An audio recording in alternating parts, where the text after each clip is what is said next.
This will be a 200 literary. Ready? Begin. Ladies and gentlemen, tax cuts are very desirable. I have no problem with a middle income tax cut. I hope we go on with a sensible tax cut, even if it is symbolic. The tax cut is important. The American people deserve to know that after all of the years of waging the Cold War, after all of those years of expending taxpayer dollars to make the world safe from communism, to make the world safe for democracy, after all of those years, they deserve some relief. So we ought to have a tax cut. There is nothing wrong with a tax cut. A tax cut does not mean we cannot also have a job investments bill and cannot have a job creation bill of the magnitude I am talking about.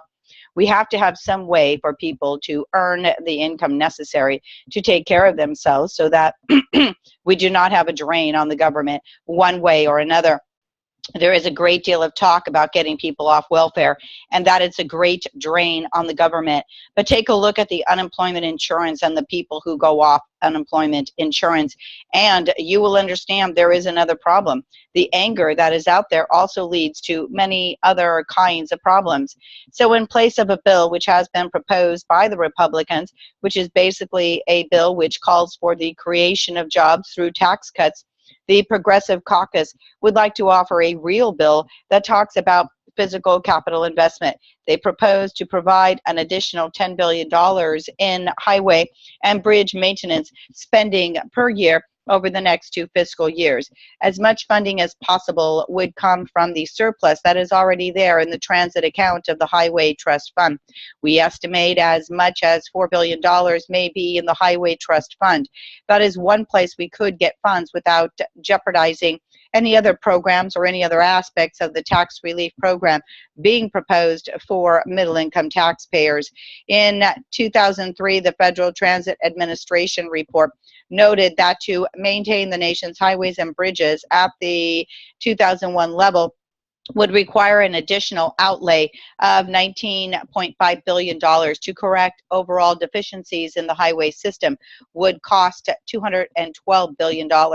In addition, there are some 118,000 bridges that are defective or deficient.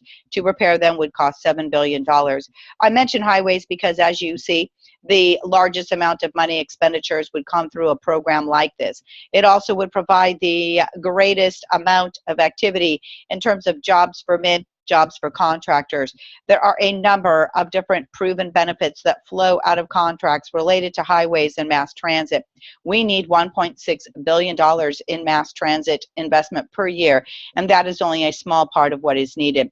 The American Public Transit Association reports that more than $7 billion above current spending could be used quickly to improve our nation's mass transit system. This dollar amount would only eliminate the immediate backlogs of mass transit needs. To restore the system to its pre-2000 levels would require an annual investment of about $1 billion. I do not want to overhaul anyone who is listening with the billions and billions of dollars of figures. The common sense is that you have got some needs in transportation. Whether you are talking about the construction of highways or you are considering the construction of mass transit facilities, there are clear needs there. You may go to airports. There are clear needs there. Some people would say that we have more airplanes than we need now. They would say that we are overbooked and our capacity is greater than we need for airlines. Maybe our capacity for mass transit is overbooked, and we certainly do not need railroads. Amtrak is now cutting back. I think all of this is very short-sighted. It does not understand that one thing that is predicted in the future as far as the global economy is concerned is that in this country there will be one industry that definitely will thrive and will grow no matter what is happening otherwise, and that is the industry of tourism. Tourism in New York is the largest industry already, and it is growing. It is the one industry that is not stagnant. All of the hotels are full right now. You know, China has a population of 1 billion. people at least, if just 1/4 of the Chinese become middle class and decided to travel to America as tourists, that Chinese middle class by itself would produce 25 million more visitors to the United States than we have now. Of course, the middle class is growing rapidly in other parts of Asia also. We have had the Japanese visitors that are part of the present equation. The largest number of visitors in New York City in terms of tourism are Germans and Japanese. They have not been around for a long time. So I am talking about not German and Japanese, but just the additional tourists that you would realize from other parts of Asia, including China.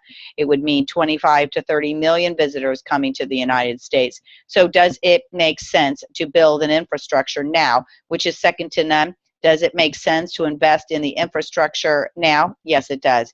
At the same time that you are investing in an infrastructure that we know will be needed, you also are providing jobs at a time when the economy is undergoing a transformation. And there are a lot of things happening that cannot be explained. You can provide the work in a surefire, sure-shot operation. We know we are going to need transportation. We know we are going to need an infrastructure. Let us spend the money. Let us invest now and guarantee that we will be ready for the boom when it comes later on. We also need environmental cleanup because neither tourists nor residents will be able to enjoy our cities and our suburbs unless we clean up some of the environmental mess that has been made. We are talking about $25 to $100 billion, which could be spent over a 10-year period. If we begin now, there are large amounts of sound investments, sound expenditures that could be made in the environmental cleanup. The Community Development Block Grant has dealt a number of years with infrastructure problems that exist in the urban centers. Just rehabilitating schools and libraries alone would cost about $3 billion annually over a 2-year period to repair, renovate, or alter. The tax cut proposals that are being made by the President and the Secretary of Labor are all built around education and young people. Those young people need more than help from their families in order to be able to go to college. They also need some decent schools right now. There are large numbers of not only elementary and secondary schools that need repair and rebuilding, but the infrastructure of our colleges and our universities, their laboratories, their computer facilities, their infrastructure, that allows them to hook up with all kinds of present-day computer facilities. All of that is decaying and needs to be repaired, and in many cases needs to be built from the ground.